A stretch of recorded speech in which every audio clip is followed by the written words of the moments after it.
Hello students, स्वागत है हमारे यूट्यूब चैनल देख फिजिक्स में। आज हम पढ़ने वाले हैं टोटल इंटरनल रिफ्लेक्शन। उसमें एक पैरामीटर आता है क्रिटिकल एंगल। तो हमने पिछली वीडियो में आपको लॉ ऑफ रिफ्लेक्शन पढ़ाया, लॉ ऑफ रिफ्लेक्शन। तो इस वीडियो में मैं आपको टोटल इंटरनल रिफ्लेक्शन पढ़ाऊंगा, उसके एग्जाम्पल दूंगा डेली लाइफ में। चलिए देखते हैं कैसे। सपोज कीजिए कि एक बाउंड्री है, इस तरफ एक मीडियम है, एक इस तरफ मीडियम है, समझ गए। ये एक नॉर्मल है सरफेस पे, एक लाइट इंसिडेंट हो रही है, इंसिडेंट लाइट। वो तो ऑब्वियस सी बात है, रिफ्लेक्ट होगी रिफ्लेक्ट होगी, डिपेंड करता है सरफेस कैसा है। ट्रांसपेरेंट है, रिफ्लेक्ट होगा, एंड आपको है तो रिफ्लेक्ट कर देगा रिफ्लेक्टिंग सरफेस। सपोज कीजिए इधर डेंसर मीडियम है, इधर रेयर मीडियम है। जब लाइट डेंसर से रेयर जाती है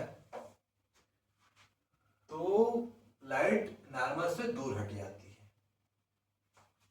ये नॉर्मल है हमारा, पॉइंट वो है, इससे सीधा ना जा करके दूर हट जाती है।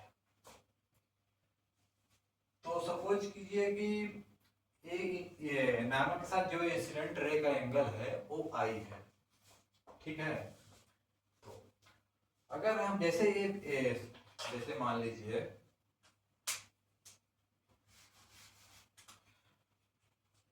कि ये रे रिफ्लेक्ट हुई, अगर हम इस एंगल को बढ़ाते जाएं, इस एंगल को यहाँ करके यहाँ कर जाएं, तो जो रे है वो भी धीरे धीरे इधर की तरफ शिफ्ट होने लगेगी, ये स्मूथ सरफेस की तरफ। एक ऐसे एंगल पे जो लाइट रिफ्लेक्ट है वो दोनों मीडियम के न होकर के सरफेस से होकर गुजरे। Angle at which reflected light go parallel to या by touching the smooth surface, that angle known as critical angle।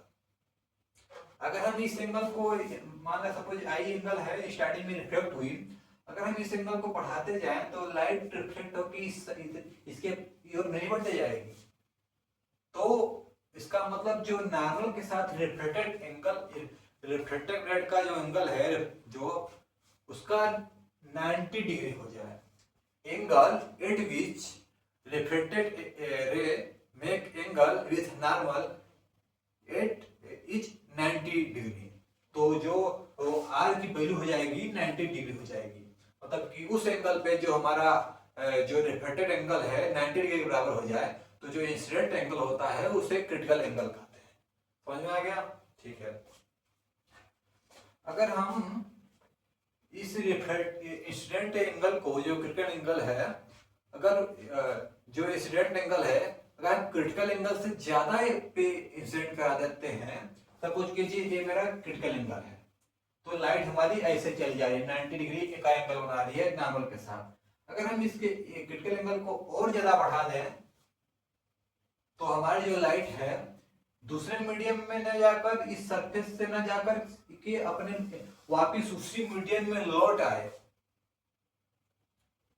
Simple सी बात है, इंसिडेंट हमने एंगल इंसिडेंट कराया, लाइट डिफ्लेक्ट हुई, हमने एंगल बढ़ाया, हमने ये देखा है कि एक ऐसा एंगल आ रहा है जिसपे जो रिफ्लेक्टेड रे है वो नॉर्मल के साथ 90 डिग्री का एंगल बना रही है। और अगर हमें इस क्रिटिकल एंगल से ज्यादा एंगल पे हम इंसिडेंट कराएं तो हमारी लाइट क्या होगी, इस उसी मीडियम, डेंसर मीडियम में ही वापस लौट जाएगी। इस फिनोमिना को टोटल इंटरनल रिफ्लेक्शन कहते हैं। इसी हमने आपको पिछले वीडियो में बताया था कि जो स्नेल लॉ होता है sine i by sine r, ठीक है।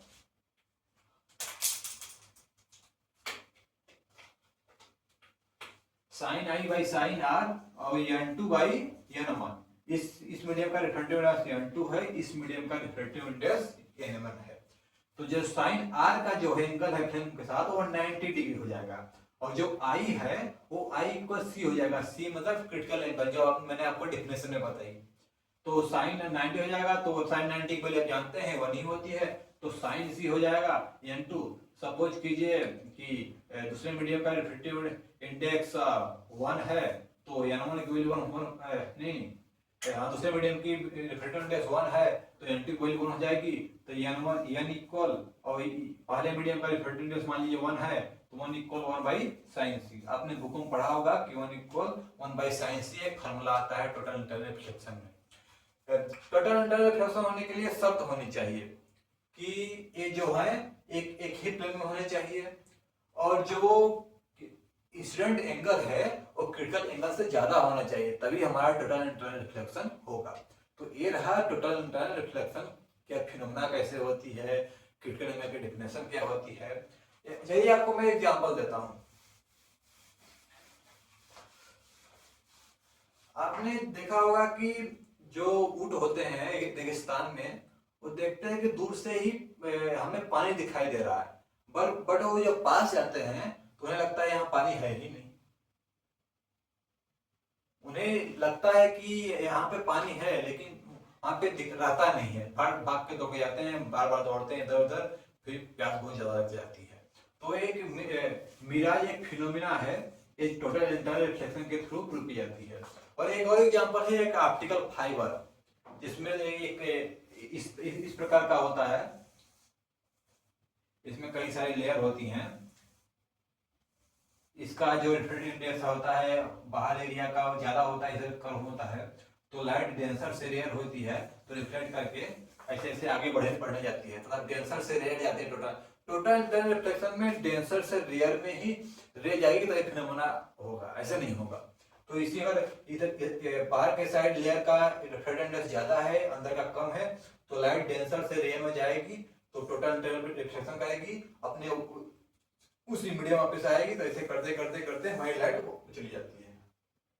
ठीक है, तो ये रहा टोटल इंटरनल रिफ्लेक्शन का डिफिनेशन, कैसे क्या होता है क्रिटिकल एंगल मैंने आपको बताया। और मैंने आपको एक फार्मूला भी बताया था n इक्वल 1 बाई साइन से, जो टोटल इंटरनल रिफ्लेक्शन में प्रूफ होता है। मैंने आपको एग्जांपल बताया, 2 एग्जांपल। तो अगले वीडियो में एक न्यू टॉपिक लाएंगे आप जिसकी जो हम सीरीज लेके चल रहे हैं। So thank you so much for watching the video. If you any, so thank you.